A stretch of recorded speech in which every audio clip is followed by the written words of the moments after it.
La ville de Kinshasa va bénéficier de 66 km de voirie dans le cadre de deux projets respectivement. Le projet Tshilé-Gelou qui va construire 40 km de voirie dans la ville de Kinshasa, mais également le projet Moderne Construction pour 26 km. Nous recevons pour vous, mesdames et messieurs, sur ce plateau de circonstances, un architecte, Louis Brunel Gibalé-Leki Kananga. Il est président de l'Ordre national des architectes. Avec lui, nous allons analyser l'actualité liée à la reconstruction en République démocratique du Congo. Mesdames et messieurs, bienvenue à toutes et à tous à votre magazine, notre magazine RDC Infrastructure et Développement. Bienvenue. Merci beaucoup, Monsieur Brunel, pour avoir accepté notre invitation. Vous pouvez entrer. Merci beaucoup. Bienvenue sur notre plateau. Merci. Prenez place. Merci beaucoup. Merci beaucoup encore une fois de plus, M. Brunel Gibalé, d'avoir accepté de répondre à notre invitation. Mais d'entrée des jeux, je ne sais pas, je me pose beaucoup de questions, je ne sais pas. Là, je peux vous présenter comment? Comme président de l'ONA ou je ne sais pas. Merci beaucoup. Je crois que je suis plus confortable comme architecte. Oui. Parce qu'ONA, c'est un titre qui est périodique. Oui. Le président de l'Ordre national des architectes, ça c'est un titre qui est périodique. Oui. Mais l'architecte, ça me colle à la peau jusqu'à la fin de mes jours. Voilà. Donc je préfère qu'on discute comme architecte, comme technicien, comme praticien professionnel. Donc voilà un peu. Merci beaucoup pour cet éclaircissement. Mais d'entrée des jeux, les travaux du projet Tshilé-Gelou, ce projet vise la construction de 40 km de la voirie ici à Kinshasa, mais également 26 autres kilomètres dans le cadre du projet Moderne Construction. Donc la ville de Kinshasa va bénéficier des 66 km de la voirie. Monsieur l'architecte, votre lecture par rapport à ces projets, par rapport à sa matérialisation? Je commence à dire d'abord merci et félicitations au chef de l'État, M. Antoine Félix Tshisekedi Tshilombo, parce que c'est un visionnaire. Et c'est quelqu'un qui a un cœur pour le développement de ce pays. Quand vous regardez notre ville de Kinshasa, c'est une ville qui a encore des infrastructures d'il y a 40 ans, 50 ans. En ce moment-là, la ville n'avait que 400 000 habitants. Beaucoup de routes qui sont dans cette ville ici. Et vous voyez, des 400 000 habitants, jusqu'à aujourd'hui, nous sommes plus de 20 millions. Et non seulement ça, à l'époque, les gens utilisaient plus le vélo que la voiture. Avec la multiplicité et la croissance démographique, il s'est fait que la ville est saturée. Elle est vraiment saturée. Et ça, ce n'est qu'un premier pas que le chef de l'État vient de faire. Les connaissants, il y a encore d'autres grands projets pour ce pays, pour désengorger et effectivement pour décanter cette situation-là des bouchons, des routes qui ne répondent plus à la capacité d'accueil pour la population qu'il y a aujourd'hui dans la ville de Kinshasa. Le projet, je signale que le projet va s'étendre au-delà de Kinshasa, ce projet Tshilé-Gelou. L'espace Grand Kassai il va bénéficier dans le cadre de ce projet toujours, cette fois-ci des 100 km, 25 km pour la ville de Mbujimaï, 35 km pour la ville de Kananga, 15 km pour la ville de Mweneditu, ainsi de suite, Lodja et Katanga, c'est-à-dire l'espace Grand Kassai il va faire aussi 100 km dans le cadre de ce projet Tshilé-Gelou. Mais vous savez, le développement d'un pays, c'est les voies de communication. Oui. Aujourd'hui, le Grand Kassai, c'était pratiquement une province enclavée parce que les infrastructures routières, c'était impossible, impraticable. Les gens faisaient plus d'une semaine entre Kananga et Mbujimaï. Et pourtant, vous pouvez faire ça en une journée, sous d'autres cieux. Moi, je crois que ce sont des projets qui sont le bienvenu et le chef de l'État a raison aujourd'hui de lancer tous ces projets. 100 km, déjà c'est quelque chose, mais il faudrait aller un peu plus loin. Et il ne faudrait pas qu'on s'arrête seulement aux routes, il faudrait penser à toutes les voies de communication. Ici, je vois la voie ferrée, par exemple. Nous avons la voie fluviale, parce que la rivière Kassai est navigable, multiplier aussi les bateaux, et la voie aérienne aussi, renforcer Congo Airways, parce que moi, il m'est déjà arrivé d'aller en Mbujimaï, j'ai fait une semaine, ce n'est pas parce que je voulais faire une semaine. Je suis parti pour 3 jours, parce qu'il n'y avait pas de vol. Et donc, toutes les voies... Congo Airways n'a pas assez d'avions, on tient à le signaler, c'est une parenthèse. Alors avec tout le trafic pour la République démocratique du Congo, imaginez-vous? Non, il y a un projet d'extension, comme déjà avec les transports en commun. Oui. Vous avez vu les 440 bus Oui. qui sont arrivés. Donc il y a aussi un projet. Le chef de l'État, c'est un grand visionnaire. Il y a un projet aussi de commande des avions. Bientôt, ça sera officialisé. Et c'est déjà une bonne chose. Je pense qu'il faudrait qu'on pense aussi aux voies ferrées. J'ai vu des hommes d'affaires venir ici pour faire un boucle de la République démocratique du Congo. Ce sont des choses à encourager. Et je crois que pour les routes, déjà, c'est un grand pas. En commençant par la ville de Kinshasa. Vous voyez comment on souffre pour venir à l'émission, quitter Kitambo Magasin pour arriver ici. Vous faites 30 minutes. Avec beaucoup de Parce bouchons. que d'autres, la raison fondamentale des bouchons, ce n'est pas seulement le nombre de véhicules, mais c'est la circulation qui n'est pas fluide. Les routes sont délabrées complètement. Les voitures basses n'ont pas une circulation aisée et ça crée aussi des embouteillages. Donc je crois qu'en lançant ce projet avec les 65 km dans la ville de Kinshasa, ça va déjà résoudre le problème. Mais il ne faudrait pas en rester là, il faudrait créer d'autres routes. Et je suis content parce que j'ai vu dernièrement, on a lancé les travaux d'une route qui va partir de Lenguesa, qui va sortir jusqu'à Bypass. Oui. C'est déjà ça. Moi j'ai toujours dit que la ville de Kinshasa, elle a 24 communes. Oui. Mais quand vous regardez les 24 communes, il y a au moins 60% de communes qui sont enclavées. Makala n'a pas une route qui traverse Makala. Ngaba non plus, c'est des petites routes anciennes. Vous allez à Selemba où il y a des endroits où vous ne pouvez pas accéder. Bumbu, n'en parlons même pas. Ngaliema avec Maloueka et tout ça. Donc il faudrait qu'on pense à retracer certaines voies de communication dans la ville de Kinshasa. Et dans ce projet, il ne faudrait pas qu'on s'assoie seulement sur la réhabilitation. Mais il faudrait qu'on pense aussi à des actes. Je donne un exemple. Oui, aujourd'hui, pour aller à l'aéroport, vous n'avez qu'une seule route. Oui. Il n'y a qu'une seule route. Or, on pouvait en avoir 3, 4. Et nous avons une grande rivière qui traverse et on n'a qu'un seul pont fonctionnel. Et s'il y a un incident avec ce pont, ça signifie que la ville est coupée. Ouais. Donc, ce qui fait qu'il faudrait, et quand vous regardez le plan directeur que les Belges avaient laissé, il avait déjà tracé certaines routes qu'on n'a jamais exécutées. Par exemple, partir de la 15e rue jusque vers, comment on appelle ça, l'entrée là vers l'aéroport, vous avez déjà une route qui était tracée par les Belges, qui devrait longer le fleuve, et une autre qui devrait longer le rail. Mais ce sont des routes qui n'ont jamais été exécutées. Le projet n'est pas arrivé à terme. Oui, ce n'est pas arrivé, même pas, ça n'a pas commencé. Mais le plan directeur, en fait, c'est une orientation. Il existe déjà, oui. Le plan directeur existe. Oui. Même ce qu'on a fait du temps du gouverneur Kimbuta, la SOSAC. On a tracé la voirie, on a tracé, c'est un plan urbanistique, mais il faudrait que les gens, les chefs de l'État, sont visionnaires. Mais il a besoin de techniciens qui doivent aussi les souffler. Et des bons techniciens. Des bons techniciens que nous sommes. Oui. L'ordre des architectes, il y a des grands architectes, des urbanistes, il y en a, des ingénieurs, il y en a, des topographes, tout ça. C'est question que les chefs s'entourent aussi des techniciens qui peuvent lui dire, écoutez, avec les 60, les 50, les 40 km que vous voulez lancer, prenons par exemple 20% pour la réhabilitation, mais prenons 80% pour les nouvelles routes et ça va désengorger la ville de Kinshasa. Vous allez voir que même la circulation, les gens n'auront pas tendance de venir seulement en ville, habiter en ville. Parce qu'aujourd'hui, la ville est saturée.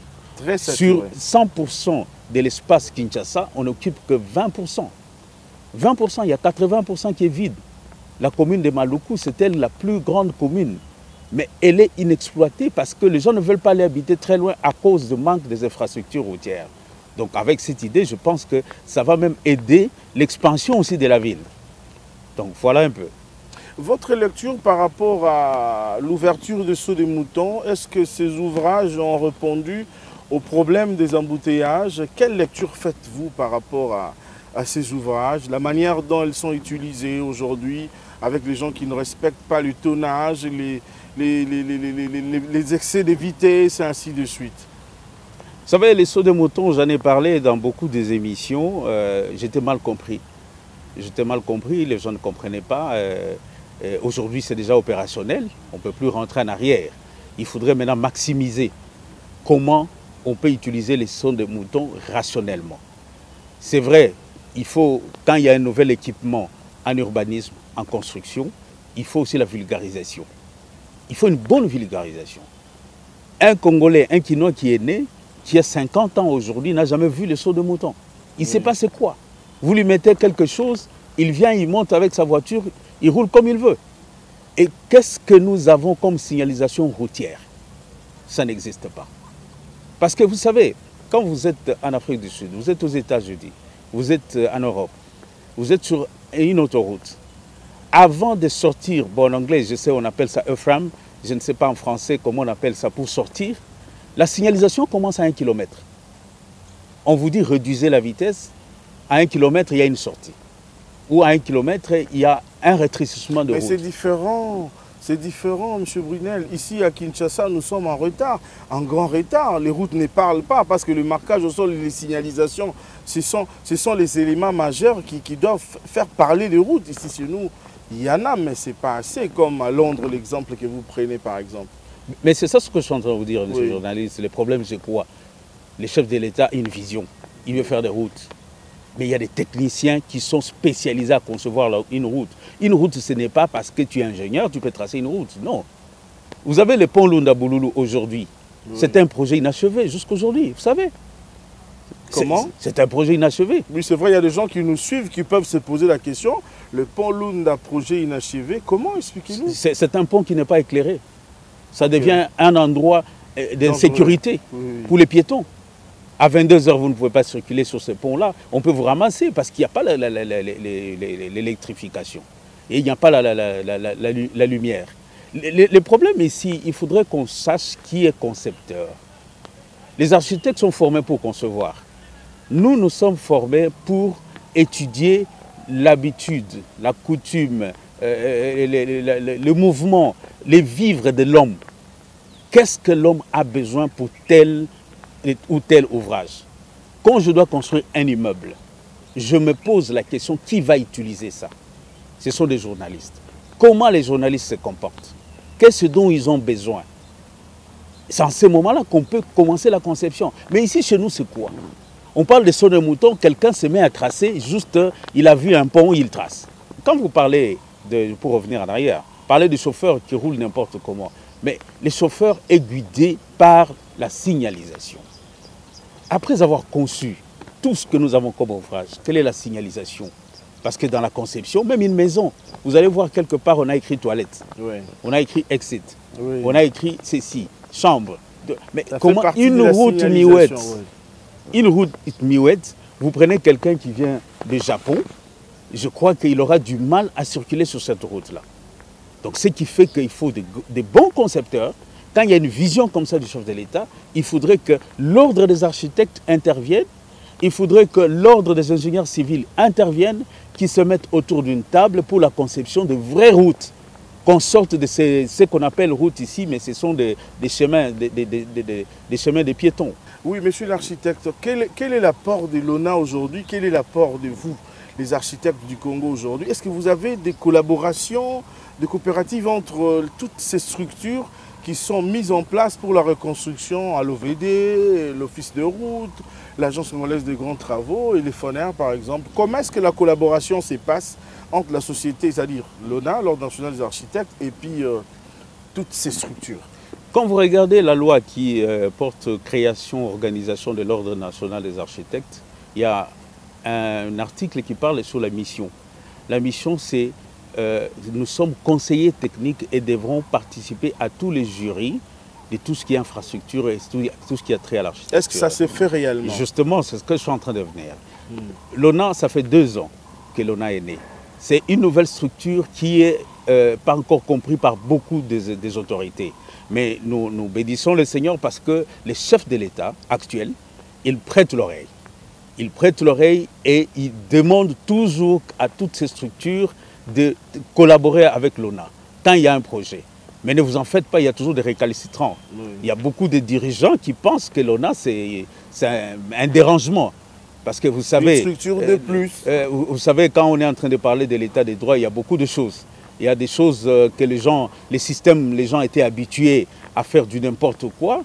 pour se sucrer. Alors maintenant, quand ils voient que l'ONA vient pour mettre un peu de l'ordre, essayer de bloquer certaines voies de tricherie ou de quoi, et en ce moment-là, ça devient un dérangement. Mais nous croyons que nous y arrivons petit à petit. Il y a beaucoup déjà de projets où l'ONA est associé, mais il y a d'autres où l'ONA n'est pas encore associé. Nous exhortons aux autorités de comprendre qu'ils ont intérêt. Ils ont intérêt. Vous savez, je vais vous donner un exemple. Aujourd'hui, nous avons un autre moyen de communication ou de transport qui n'existait pas dans la ville de Kinshasa. La moto. Mais quand on conçoit les routes, aujourd'hui, il faut penser à eux.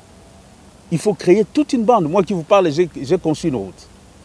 Une route qu'on appelle Kulumba. J'ai créé 4 bandes. Vous avez une bande pour les piétons, une bande pour les motards et les motocyclistes. En entrant vers Kingasani là-bas. Non. Ça, c'est l'extension qui va partir de la 15e rue jusqu'à l'aéroport. Ok. Et nous avons la circulation piétonne, nous avons la circulation de motocyclistes et des cyclistes, nous avons la circulation des taxis, taxibus et tout ce qui est public. Et nous avons une voie pour les privés. Et ça ne se croise pas. Il n'y a pas de flux, de conflit de flux. Les travaux ont déjà commencé? Ça devrait être lancé il y a une année. Bon, avec les changements du gouvernement, je crois que le gouvernement qui vient, les choses vont être différentes.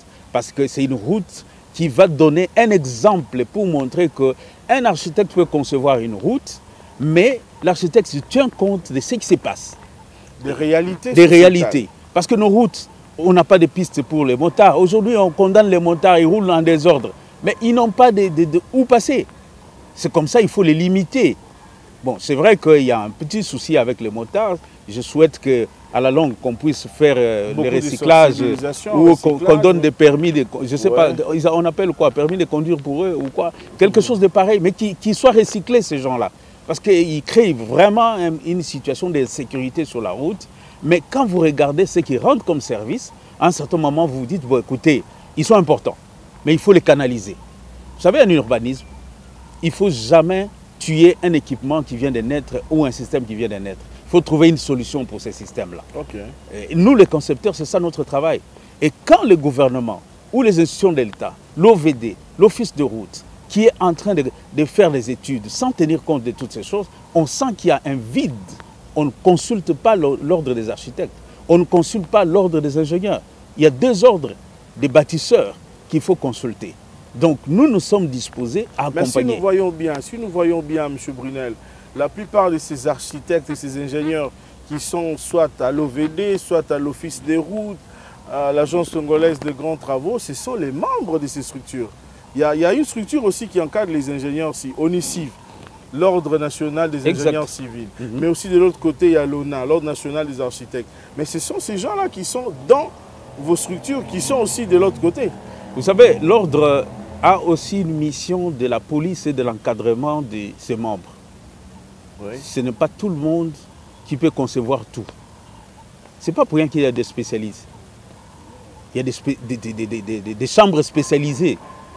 Aujourd'hui, moi, je suis architecte. Je peux concevoir un bateau, mais ce n'est pas ma spécialité. Je peux concevoir un avion, mais ce n'est pas ma spécialité. Mais l'ordre, c'est savoir qui a cette spécialité qui peut répondre à telle demande. C'est comme ça que les institutions doivent se référer à l'ordre pour même la conception des lancements des appels d'offres. Parce qu'en ce moment-là, on sait qui sont les spécialistes pour tel domaine qui peuvent faire tel travail. Ce n'est pas tous les médecins qui sont pédiatres. Ce n'est pas tous les médecins qui sont gynécologues. Mais pourquoi vous pensez qu'un architecte, il peut concevoir du vélo jusqu'au bateau, aux avions? Non. Je crois qu'il y a aussi des spécialités. Et avec l'ordre, on peut orienter, on peut conseiller utile à toutes ces structures. Est-ce qu'aujourd'hui, nous pouvons faire confiance à l'expertise des architectes congolais et des ingénieurs congolais? Est-ce qu'ils ont la compétence parce que je donne l'exemple, il y a un chantier d'un monsieur que je connais à Limité, je tais le nom, il a confié à une société de construction congolaise et ça a traîné. Alors, il a changé les choses, il a pris une société chinoise et les choses vont vite. Est-ce que nous pouvons faire confiance aux architectes congolais aujourd'hui?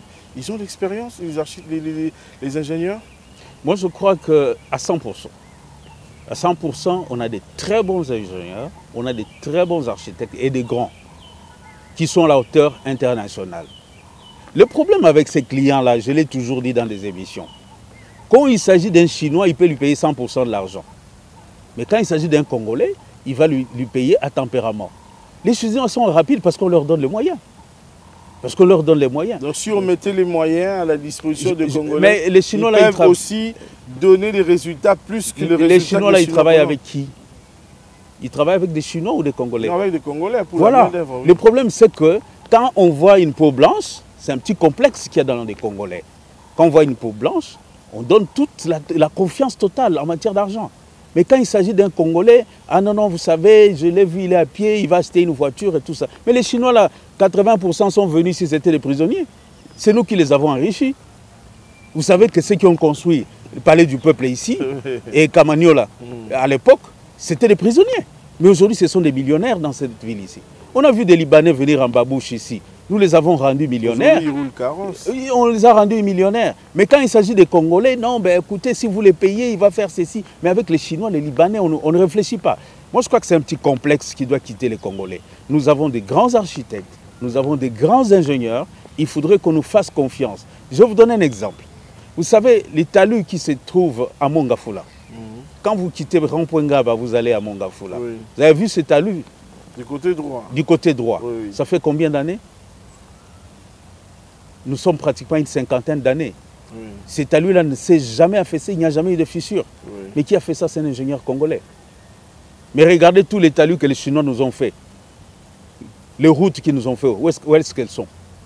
À peine ici, on a parlé de la révolution de la modernité, on a parlé des 5 chantiers et tout ça. Où sont ces routes-là que les Chinois nous ont construites? Quand il pleut sur le boulevard, vous voyez ce qui se passe? Ça, c'est un petit complexe inutile. Les Chinois n'est pas si spécial que ça. Vous savez, le problème avec un ouvrage de construction, c'est les plans, les études, la réalisation, mais les suivis et les contrôles qui est très important. Parce que les suivis et les contrôles déterminent ce que nous appelons le plan de conformité d'exécution. Okay. Et si ça, ce n'est pas fait, que ce soit chinois, américain, je ne sais pas, japonais, il va vous dribbler. Il va vous dribbler. Regardez la route que les Japonais ont fait, les poids lourds. Quand vous roulez, vous êtes à l'aise. Très à l'aise. Mais regardez les routes que les Chinois nous ont fait. Vous sentez comme si votre voiture a un problème. Mais la voiture n'a pas de problème. Ce sont des routes mal faites. Et aujourd'hui, nous avons l'inondation sur ces routes-là parce que les égouts n'ont pas été étudiés. L'évacuation des eaux, ça n'a pas été étudié. On a fait de la va-vite parce qu'on doit montrer... Vous savez, cette histoire, un bâtiment, il est têtu. Cette histoire de construire rapide et terminé, ça cache beaucoup de choses. Hein. Parce qu'il y a quelqu'un, il veut aujourd'hui, il est riche, il s'est dit non, je veux une maison type X. Alors j'aimerais que cette maison soit finalisée très rapidement, dans les 2 semaines qui suivent, dans les 1 mois, parce que j'ai les moyens, voilà. C'est un peu ça. Est-ce que vous avez un message particulier à lancer aux Congolaises et Congolaises qui vous suivent maintenant par rapport à cet aspect de choses? Moi, je crois qu'il faudrait qu'on enlève ces complexes-là. Nous avons des grands architectes ici. L'immeuble intelligent, aujourd'hui, ce n'est pas un Chinois qui a conçu ça. L'immeuble intelligent, ce n'est pas un Chinois. Oui. C'est un Congolais.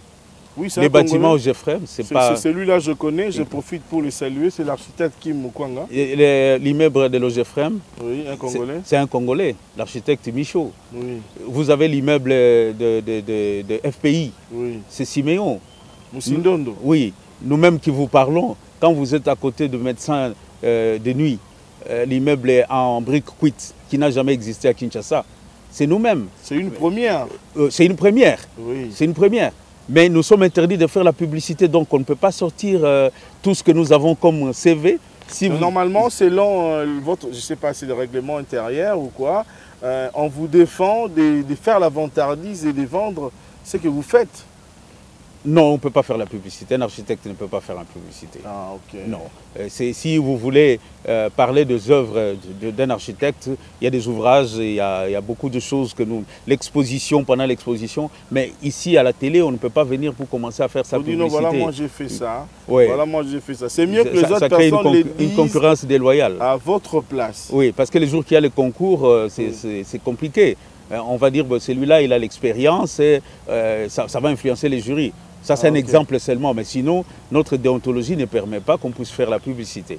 Parlons un peu de la francophonie. Le 9e jeu de la francophonie, c'est déjà l'année prochaine. Hein? L'année prochaine. En 2022, le chef de l'État venait de nommer un haut représentant à la francophonie, M.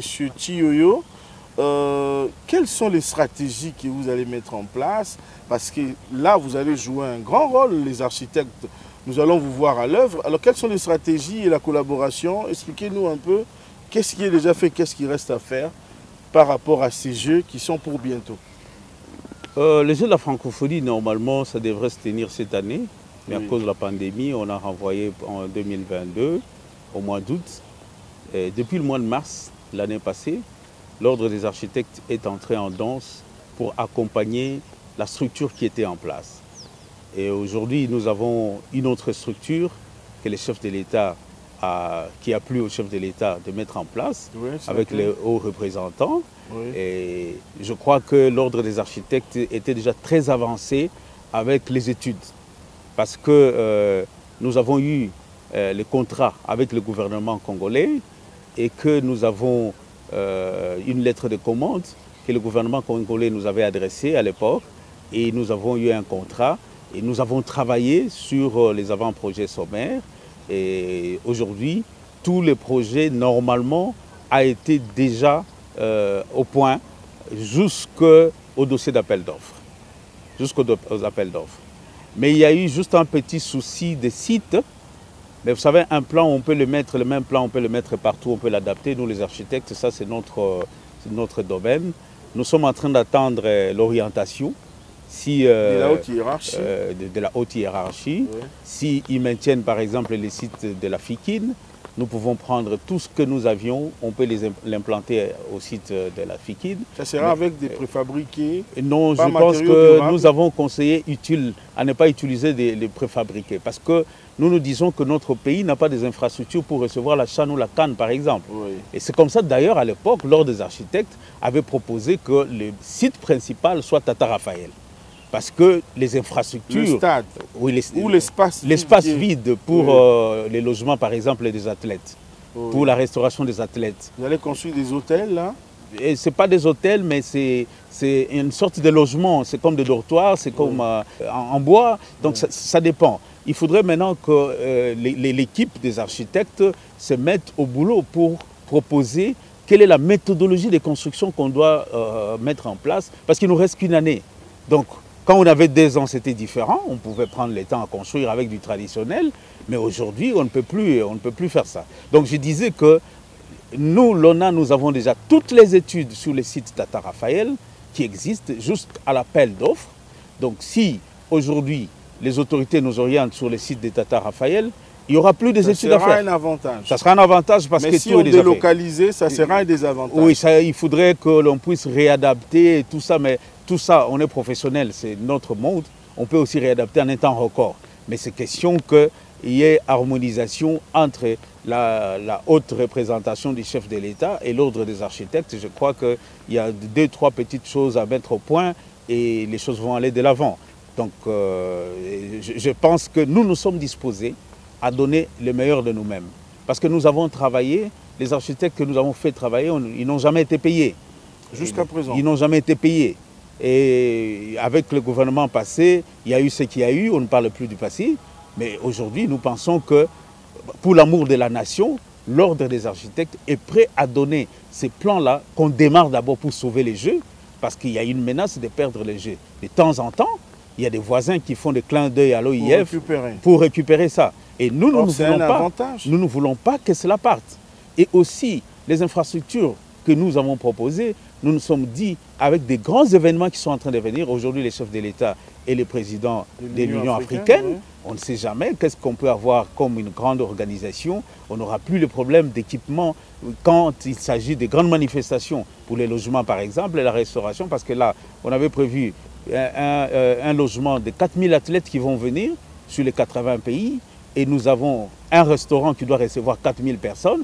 Donc vous voyez, les athlètes qui sont en activité, il faut mettre une moitié, 50%, 2000 personnes à loger par exemple à midi. Donc ce sont des choses qu'on avait déjà fait. Il y a l'hôpital des athlètes, il y a les centres d'accréditation, il y a les stadiums. Mais toutes ces infrastructures resteront après ces Jeux de la francophonie et c'est la population qui bénéficiera de ces infrastructures. Mais les infrastructures, c'est pour le Congo.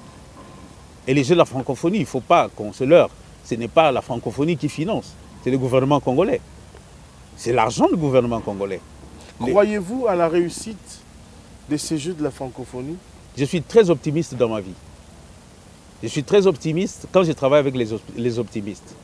Quand je travaille avec des visionnaires, comme le chef de l'État. Mais quand on travaille avec des gens qui ne croient pas, qui sont en train de patauger, en ces moments-là, ça devient compliqué. Vous savez, en construction, comme vous avez dit, on peut faire une démonstration. Oui. J'ai un pas en Afrique du Sud, j'ai un bureau d'études là-bas. Et en Afrique du Sud, un immeuble comme ça, on peut le construire en 3 mois. En 3 mois, on peut le construire. C'est question de volonté, de technologie et de quel matériau on va utiliser et quelle qualification des ouvriers. Donc ça peut... Et ici au Congo, on a des génies. On a des génies, c'est question de moyens. S'il y a les moyens, tout ça, ça peut se faire. Merci beaucoup, M. Brunel Guibalé. Nous allons parler maintenant de l'ONA. C'est le dernier point de cette émission. J'espère que vous vous sentez très à l'aise qu'on parle de tous les sujets sans tabou. Je suis le président de l'Ordre national des architectes. Si vous voulez parler de ma maison, go ahead. Il y a eu élection à l'ONA et jusqu'aujourd'hui, pas d'assemblée générale. Il y a eu un rassemblement, assemblée générale convoquée par Fiyundo Doboni, pour ne pas le citer, au niveau de la gare centrale. On a dispersé et après, c'est venu ici. Qu'est-ce qui se passe réellement à ce jour? Pour éclairer la lanterne de la population qui nous suit en ce moment, qu'est-ce qui se passe réellement aujourd'hui à l'ONA? Il y a eu des élections, il y a des petits soucis comme dans toutes les maisons. Je crois même les jumeaux se chamaillent à un moment donné. Oui. Ils se tiraillent. Même dans la Bible, on a vu Jacob avec son grand frère qui se sont tiraillés. Nous avons été à la justice et la justice a tranché. Nous attendons l'orientation de la justice. En attendant, l'ONA doit fonctionner. Oui. L'ONA ne doit pas s'arrêter. Donc c'est ce que je dis toujours, les discours que je tiens, c'est ce que je vais vous tenir. C'est parce que Brunel était candidat. C'est comme ça que ça crée confusion dans la tête de certaines personnes. Imaginez-vous, Brunel n'était pas candidat. C'était les confrères que vous avez cités avec un autre confrère. Aujourd'hui, Brunel continuerait à gérer les affaires jusqu'à ce que la justice va les départager. Donc c'est ce que nous sommes en train de faire.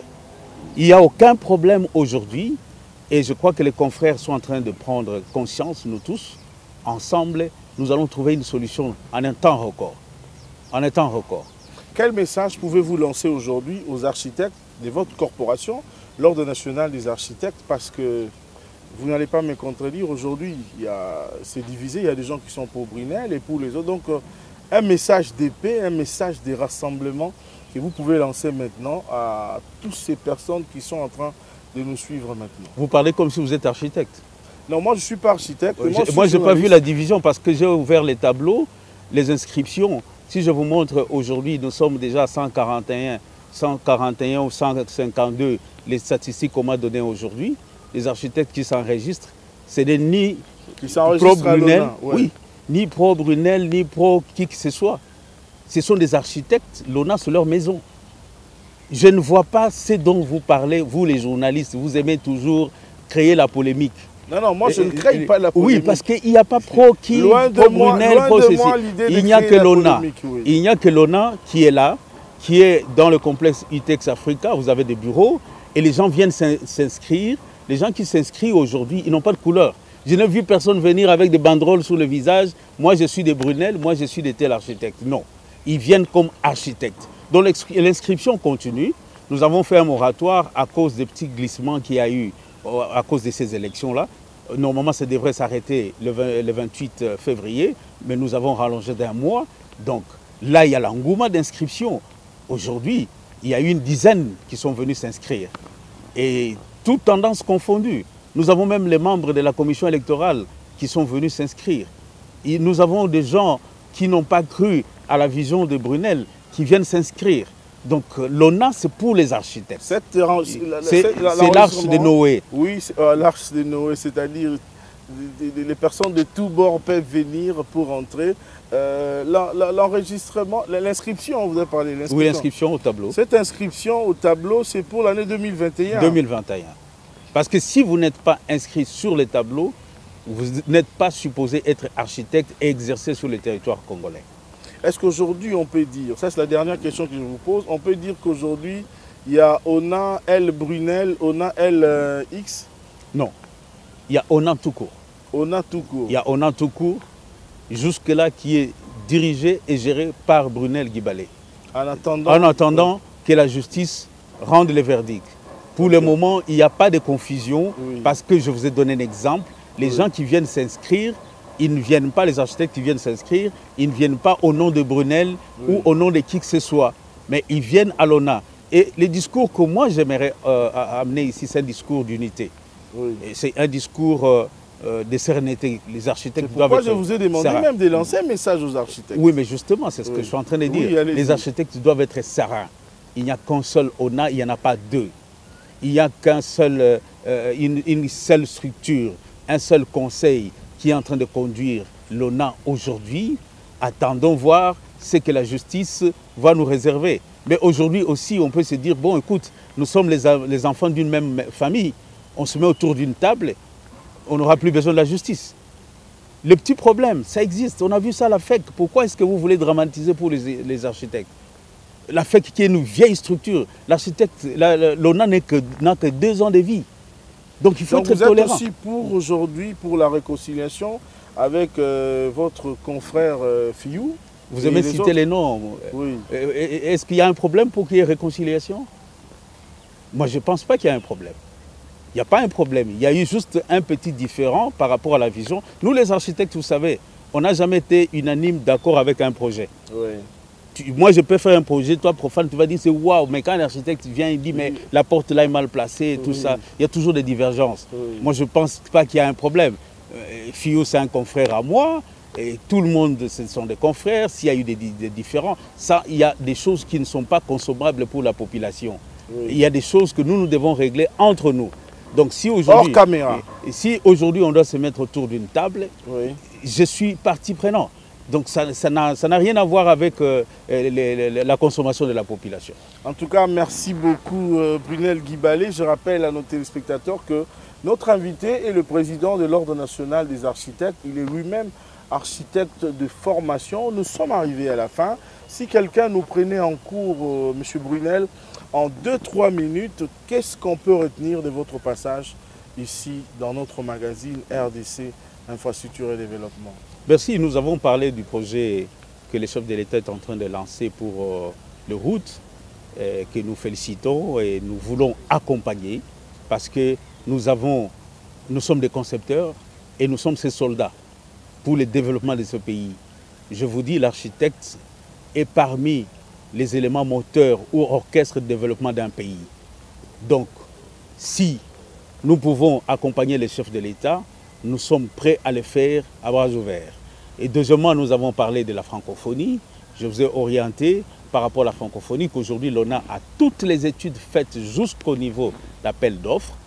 C'était on a travaillé plus sur les sites Tata Raphaël. Si aujourd'hui les autorités orientent les choses vers Tata Raphaël, nous allons donner les plans, ça ne va pas faire 2 jours, on aura tous les plans, il ne va rester que le choix des entrepreneurs et lancer les travaux. Donc pour la partie francophonie. Parlant de l'ONA, je pense que l'ONA n'a aucun problème. L'ONA reste indivisible. Il y a eu des petits soucis, comme ça peut y avoir dans toute la société, mais aujourd'hui, nous sommes en train d'aller vers une piste de solution et il n'y a vraiment pas de drame en ça. Nous pensons que les différends qu'il peut y avoir entre nous, c'est comme tous les humains. Moi, je dis toujours mes principes. Si tu ne veux pas avoir de problème, je vais te donner une belle adresse. C'est le cimetière. Quand tu es au cimetière, tu n'auras jamais de problème avec ton voisin. Chacun dans son tombe, regardant le ciel. Mais tant que tu seras en vie, tu peux te cogner si le courant part. Comme chez nous, le courant part à tout moment. Tu peux te cogner avec ton frère, tu peux marcher sur le pied d'une personne, mais cette question, les problèmes sont faits pour les hommes, mais il faut avoir la capacité de résoudre le problème. Et nous sommes prêts à aller vers le dialogue, vers une table ronde pour mettre fin à des petits soucis qu'il y a eu dans la corporation. Mais pour le moment, la corporation n'est pas divisée. Il n'y a pas de L, je ne sais pas, pelouse ou L tabouret. Il n'y en a pas. Il n'y a que ONA qui reste ONA avec une seule loi. Voilà ce que je peux dire. Merci beaucoup. Nous sommes arrivés à la fin. En une minute, vous allez nous donner votre mot de la fin, mais également un petit commentaire par rapport à ces magazines. Et ça sera votre mot de la fin. Je vous suis. Je suis ce magazine. Je vous félicite d'abord parce que c'est un domaine qui est très complexe, les infrastructures. Aujourd'hui, on a survolé. Ce que je suggère, c'est que prochainement, s'il faut intervenir, qu'on prenne un sujet, on parle que de ce sujet. Parce que vous voyez, là, nous avons par exemple, je crois, 60 minutes ou 50 minutes. Et on a survolé. Parlant de routes, il y a des idées. On peut aussi prendre des routes aériennes. Tu vois, et il faudrait qu'on discute sur certaines choses. Quand on parle de la francophonie, il y a beaucoup de choses autres qu'on peut proposer. Aujourd'hui, le Congo doit être un pays miroir au centre de l'Afrique. Donc on ne doit pas se cloisonner seulement que les infrastructures que nous sommes en train de faire, c'est seulement pour la francophonie. Il faudrait qu'on ait une vision large au-delà de cela. Et c'est là où même nous avons proposé que l'on puisse ramener à Tata Raphaël parce qu'on se disait 80% des infrastructures c'est le sport. Et Tata Raphaël c'est le terrain du ministère du Sport. Quand vous amenez ça à la Fikine, c'est le commerce extérieur. Demain le sport a des activités, le commerce extérieur, il y aura un conflit d'intérêts. Donc il y a beaucoup de choses à dire, mais je crois que l'émission déjà, elle présente très bien. Et c'est une bonne émission, courage.